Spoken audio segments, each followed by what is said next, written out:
Hi guys. So today we are going to start chapter 8, and I already got started by writing some of the vocabulary up. I will of course post my notes to Google Classroom so you can take a look there, but let's go through them together as well. Alright, so I'm going to stand off to the side so you can see the board. We're going to talk about sequences and series in this chapter. So to start, a sequence is an ordered list of numbers. Okay, then we have finite sequences and infinite sequences. A finite sequence is a function that has a limited number of terms and whose domain is the finite set 1, 2, 3, ... All right. So an example would be 2, 4, 6, 8.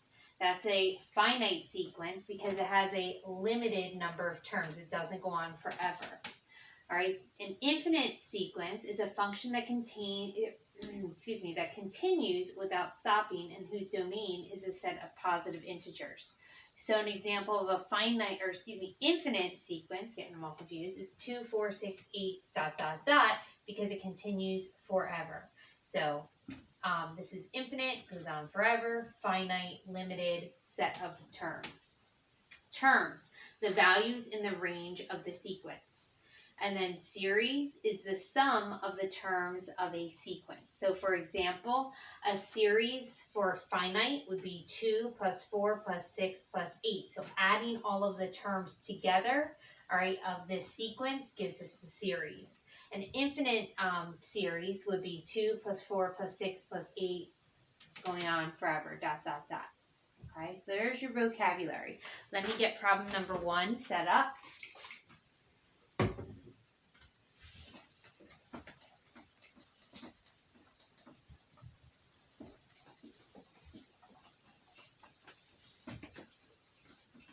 All right. So the first problem that we're going to look at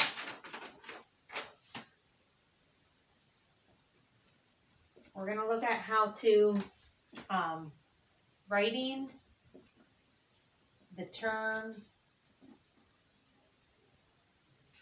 of sequences.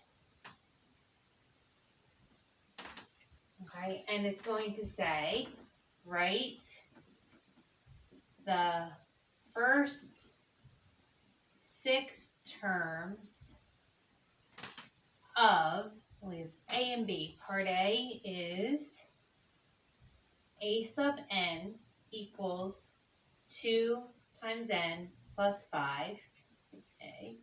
And then B is f of n is equal to -3 raised to the n minus 1.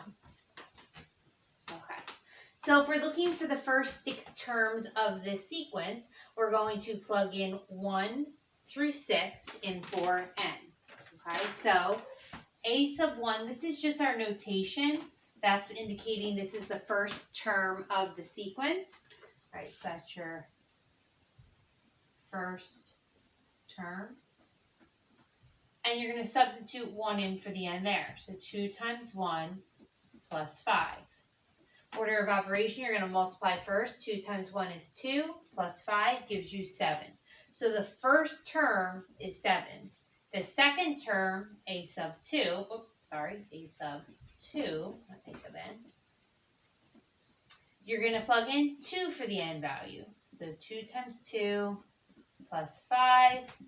2 times 2 gives you 4. 4 plus 5 is 9. The third term of the sequence, plugging in 3. So I'm going to have 6 plus 5 to give me an 11. Now, you might start noticing a pattern, okay? And then maybe you can take a shortcut and come up with the last 3 terms without plugging in. But just to stay consistent, I'm going to keep plugging in. A sub 4, the fourth term, plugging 4 in.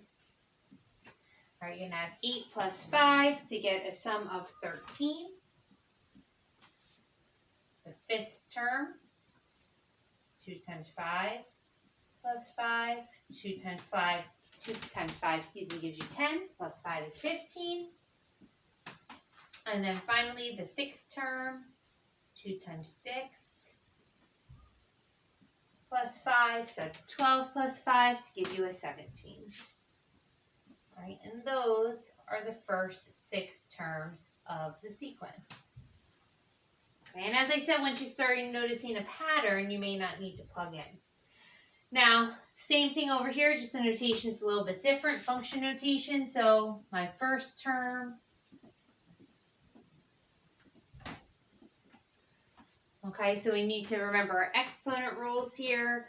You're going to have 1 minus 1 to give you a 0, and anything raised to 0 power is equal to 1. So the first term is 1. My second term, so negative 3 raised to 2 minus 1. That's negative 3 raised to the first, which is negative 3. The second term, or excuse me, third term, up to 3. Negative 3 raised to 3 minus 1. That's negative 3 squared for a 9.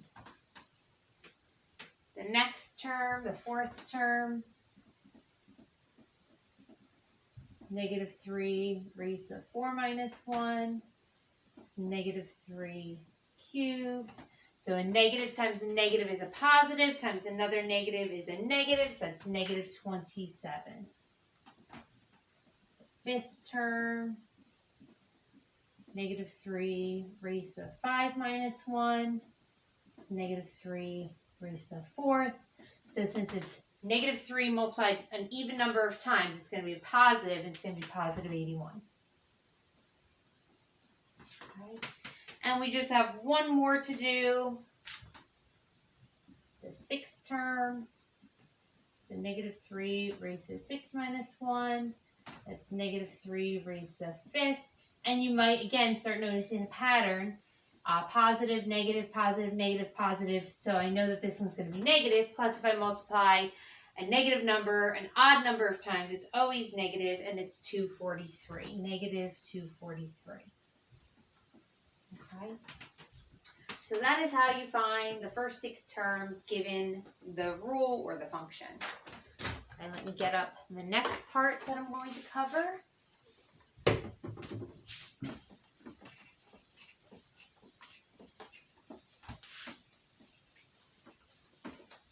All right, before we do example 2, I do have a little bit more information to share with you. So I have to talk about something called summation notation.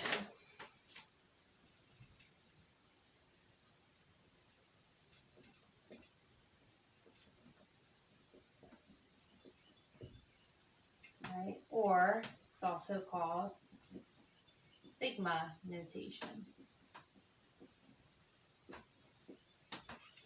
All right, we use a Greek letter.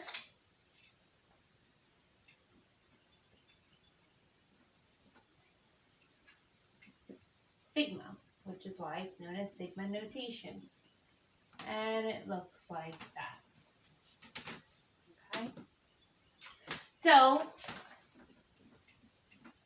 you can use summation notation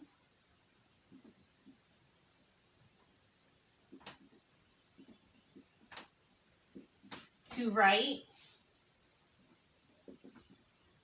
a series, because remember, a series is the sum of all of the terms of a sequence. Okay, so for example, for a finite series, so if we're trying to find the sum of 2 plus 4 plus 6 plus 8, obviously you just use your brain or use your calculator to come up with that, but the way it's going to be written using summation notation, sigma notation, that's the notation telling you that we're trying to find the sum. All right, and then underneath, 1 to 4. Okay, so this is known as the lower limit, this is known as the upper limit, and the I is the index. So I'm going to leave all that. This is your index. This is your lower limit. And this is your upper limit. Okay? And then you will be given the rule or the function. So 2i.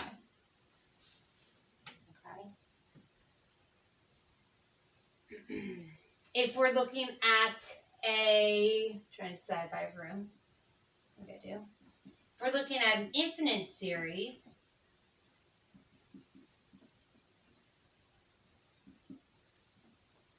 such as 2 plus 4 plus 6 plus 8 plus ... infinite because it goes on forever. All right, the way that's going to be written, you'll have the summation indicating that you're trying to find the sum. Okay, this time your index, your lower limit is still going to be a 1, but your upper limit is going to be to infinity. And then again, you'll have your rule.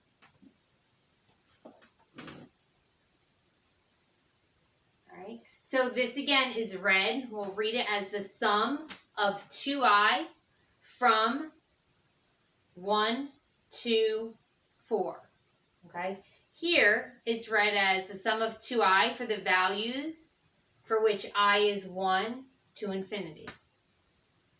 Okay, so now we're going to do an example using that summation notation. There's just the notation for you to become familiar with it.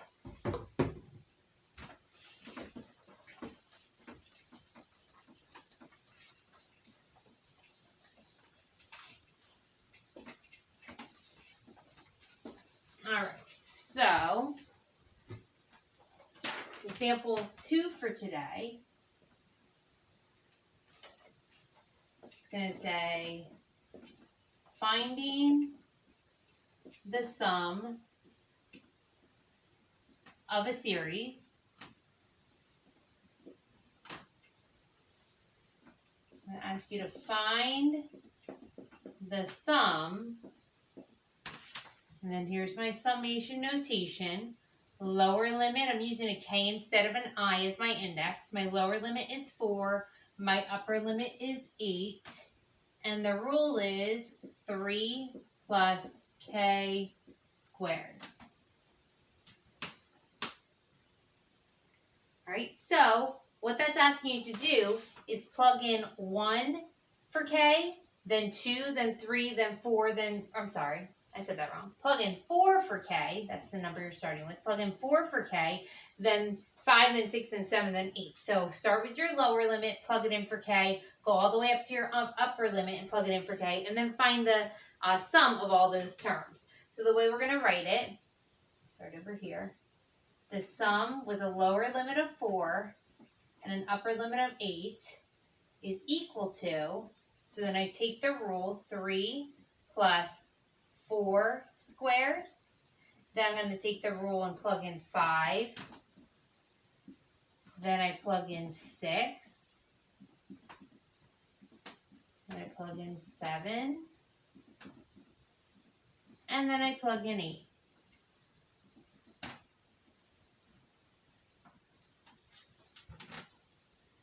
All right, so we're going to have 19 plus 25 plus 3, 28, plus 36 plus 3, 39, plus 49 plus 3 is, oops, sorry, I was going to write 40, 52, and then 64 plus 3 gives you 67. And you add them all together to get a sum of 205. So the sum with a lower limit of 4 and an upper limit of 8 is equal to 205. Okay. Now there are some formulas that we're going to be using, and that's what I have in my notes next. So give me a second.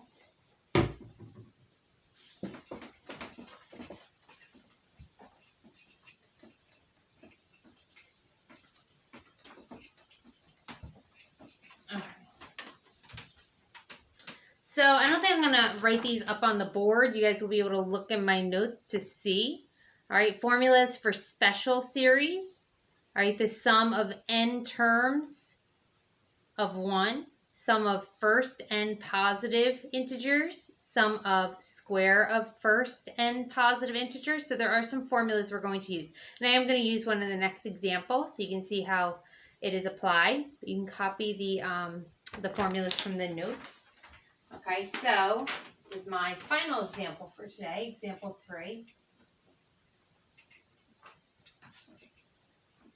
Using a formula for a sum. All right, so the question says, how many apples are in the stack?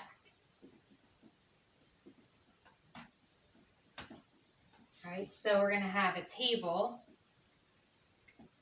layer n, number of apples, that's your a sub n.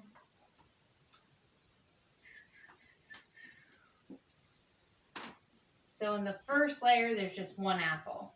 In the second layer, there are 4 apples. In the third layer, there are 9 apples.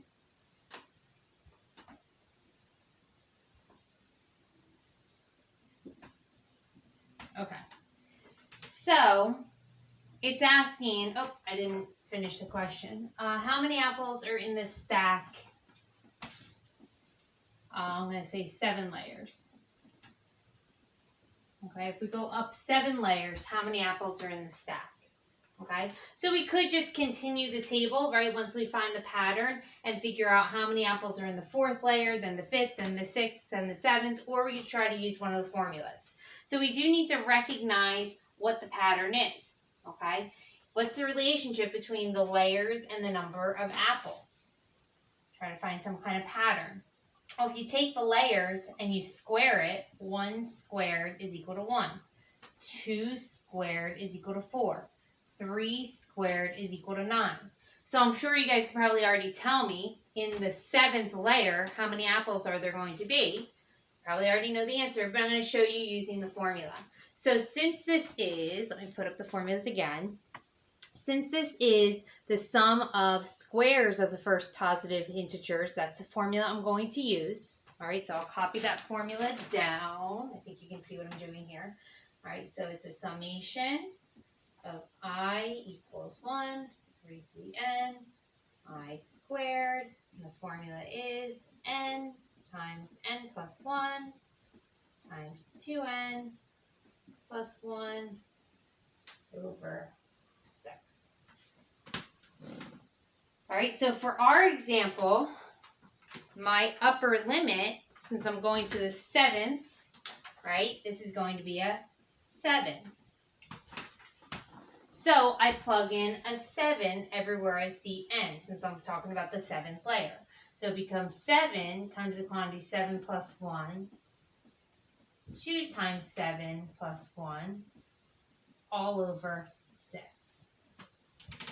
And we can simplify, right? Inside the parentheses here, I'm going to have an 8. So it's 7 times 8 times, that would be 14 plus 1 to get a 15, all over 6. And then we can just multiply and divide, and you'll get 140. Okay.